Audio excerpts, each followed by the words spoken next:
श्री गणेशाय नमः। श्री जानकी वल्लभो विजयते। जय सिया राम। श्रीमद् वाल्मीकि रामायण बालकांड 28वां सर्ग। विश्वामित्र जी का श्री राम को अस्त्रों की संहार विधि बताना और उन्हें अनन्य अस्त्रों का उपदेश कराना। श्री राम का एक आश्रम और यज्ञ स्थान के विषय में मुनि से प्रश्न। उन अस्त्रों को ग्रहण करके परम पवित्र श्री राम का मुख प्रसन्नता से खिल उठा था। वे चलते चलते ही विश्वामित्र से बोले, भगवान, आपकी कृपा से इन अस्त्रों को ग्रहण करके मैं देवताओं के लिए भी दुर्जय हो गया हूँ। मुनि श्रेष्ठ, अब मैं अस्त्रों की संहार विधि जानना चाहता हूँ। ककुत्स कुल्लक तिलक श्री राम के ऐसा कहने पर महातपस्वी, धैर्यवान, उत्तम व्रतधारी और पवित्र विश्वामित्र मुनि ने उन्हें अस्त्रों की संहार विधि का उपदेश दिया। तदंतर वे बोले, रघुकुल नंदन राम, तुम्हारा कल्याण हो। तुम अस्त्र विद्या के सुयोग्य पात्र हो, अतः निम्नांकित अस्त्रों को भी ग्रहण करो।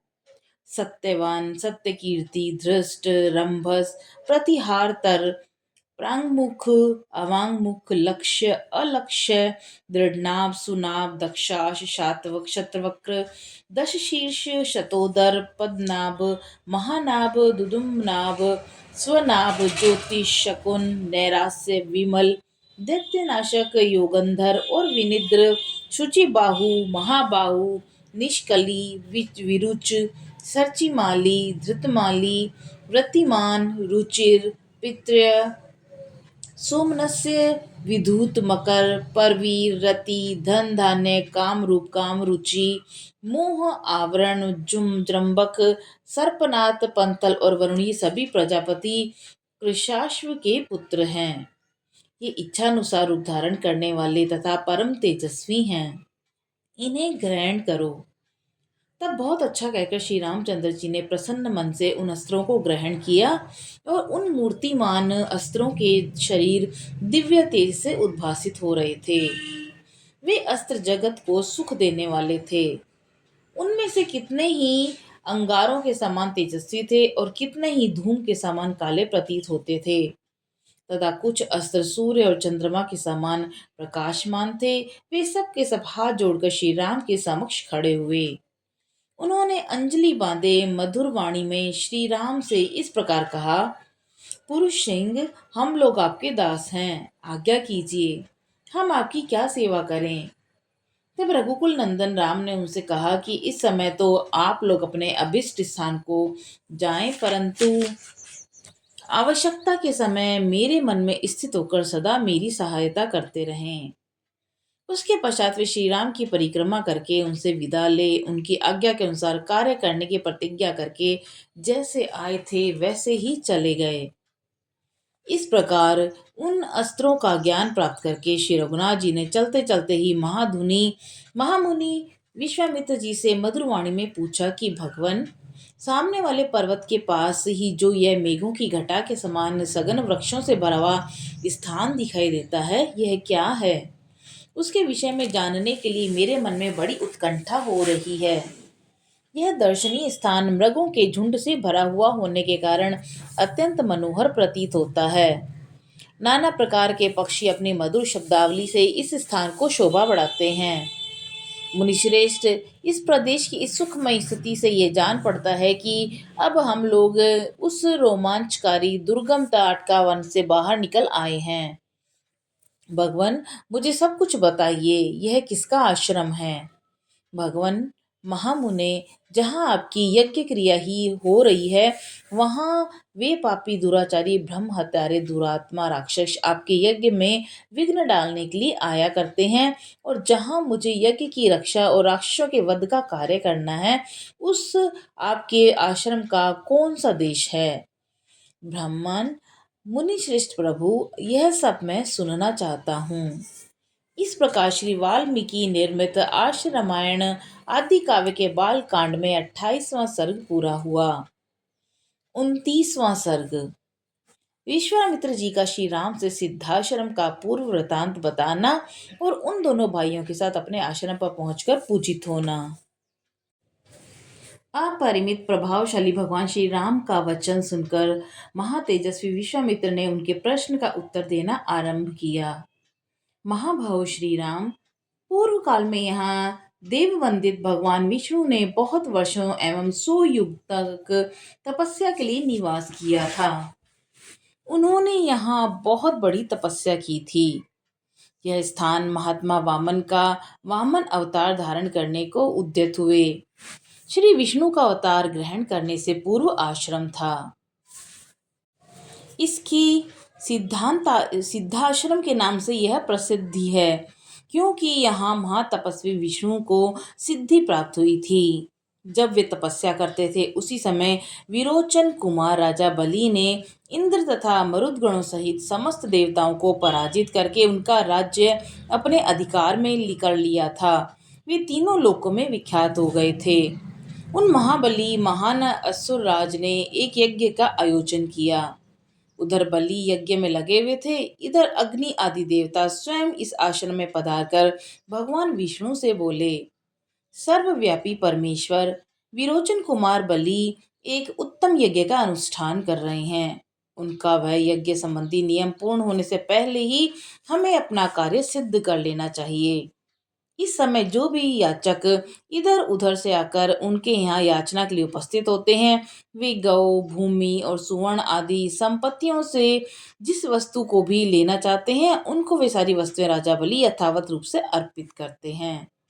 अतः विष्णु, आप देवताओं के हित के लिए अपनी योग माया का आश्रय लेकर वामन रूप धारण करके उस यज्ञ में जाइए और हमारा उत्तम कल्याण साधन कीजिए।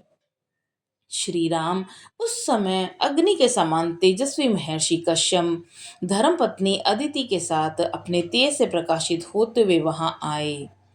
वे एक सहस्त्र दिव्य वर्षों तक चालू रहने वाले महान व्रत को अदिति देवी के साथ ही समाप्त करके आए थे। उन्होंने वरदायक भगवान मधुसूदन की इस प्रकार स्तुति की, भगवान, आप तपोमय हैं, तपस्या की राशि हैं, तप आपका स्वरूप है, आप ज्ञान स्वरूप हैं। मैं भली भांति तपस्या करके उसके प्रभाव से आप पुरुषोत्तम का दर्शन कर रहा हूँ। प्रभु, मैं इस सारे जगत को आपके शरीर में स्थिर देखता हूँ। आप अनादि हैं।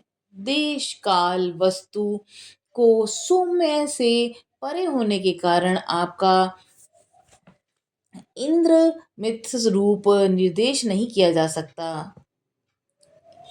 मैं आपकी शरण में आया हूँ।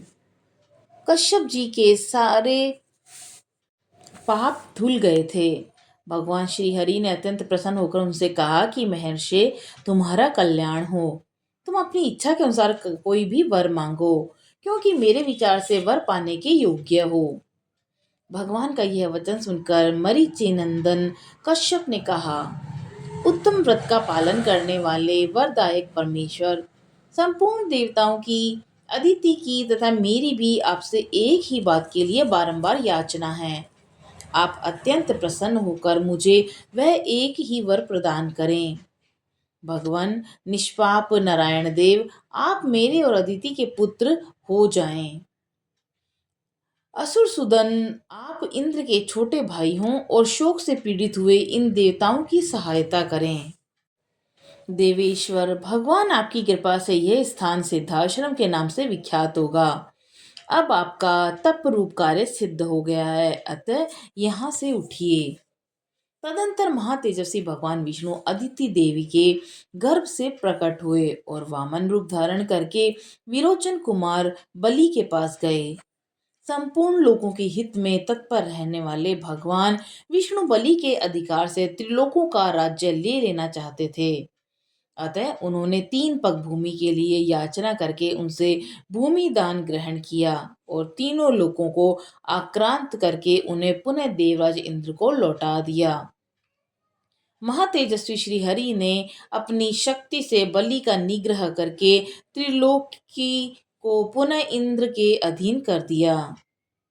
उन्हीं भगवान ने पूर्व काल में यहाँ निवास किया था, इसलिए ये आश्रम सब प्रकार से श्रम, दुख, शोक का नाश करने वाला है। उन्हीं भगवान वामन में भक्ति होने के कारण मैं भी इस स्थान को अपने उपयोग में लाता हूँ। इसी आश्रम पर मेरे यज्ञ में विघ्न डालने वाले राक्षस आते हैं।